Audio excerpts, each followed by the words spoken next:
William Wordsworth said that the soul of objects must be communicated with, and this is something which I've taken to heart and used in my work as a landscape painter. I call myself a painter of nature's elemental power because this is the stuff of life. These are the elements of life: earth, water, air and fire. And quite often, if I don't feel inspired, I'll use a red pigment, because this pigment really is the heart of life. It's the energy and motion which moves all things.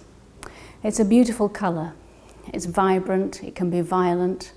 You can see it at sunset. And it's a colour which inspires me to paint. And quite often I will paint the spirit of fire. Also, we find that water is a very important element. It's something which mirrors our own psyche, and it's something which I feel is a great gift, not only for me but for everyone. Everybody has an imagination, and this is something which is there and free to use, and something which the Romantics actually embraced and enthralled and revelled in. So the imagination is the most empowering gift, something which we should all take part in.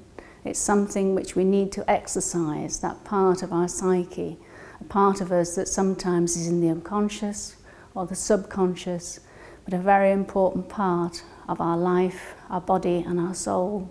When I was in the Lake District, I found that the place was magnificent with its splendours, and at times with its many weathers, it was able to give me some sublime glimpses of a world, another reality that perhaps we don't always see. Sometimes we sense this as a spirit of place or the genius loci. To actually see the presence of nature, I think the most powerful phenomena is when we actually see a sunset, and those beautiful colours which we see in the sky and the afterglow reminds us that there is another world, another divinity perhaps that lives behind the everyday.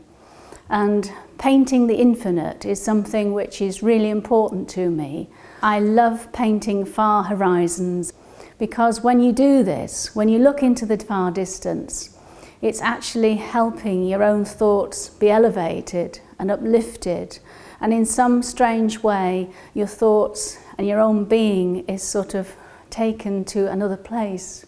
You might even feel a transcendence or some kind of unity with the landscape.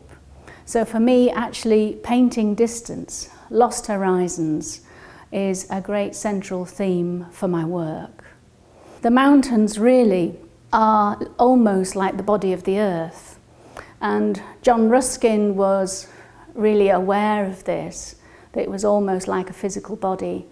But sometimes I feel that the light passes behind the mountains quite early in the day, about 3 o'clock, and it can grow dim. So quite often I do love open, wild spaces, solitary places.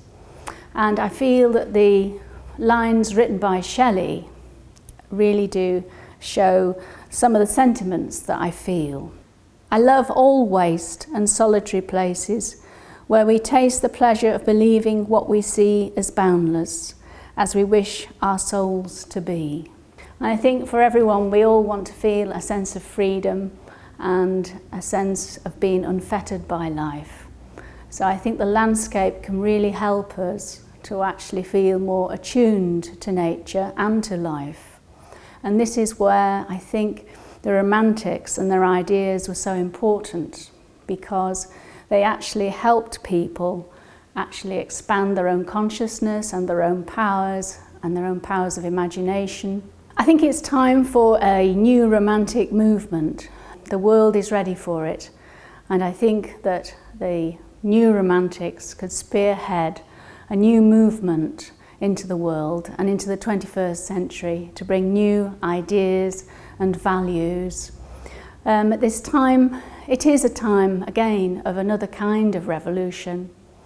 And I think that the coming together of different people, different cultures, the diversity and the equality that you find in the world now will bring new energy, new vitality to the earth. and also bring a new way and a new vision. And through this, people will be able to use their imagination and create solutions for the problems which actually exist. And at this time, the spirit of our times is very much based on the intellect and does not look at the powers of intuition, the powers of the heart. And I think it's now that we should be heart-led. And with the imagination, we can actually do this. And through art and artists, scientists, if people actually think about the goodness, the powers of beauty and truth, and the powers of imagination, we can actually find some of the solutions that we have to our world.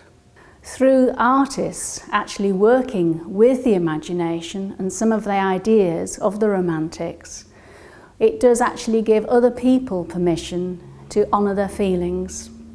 And these feelings actually can become a precept for reason.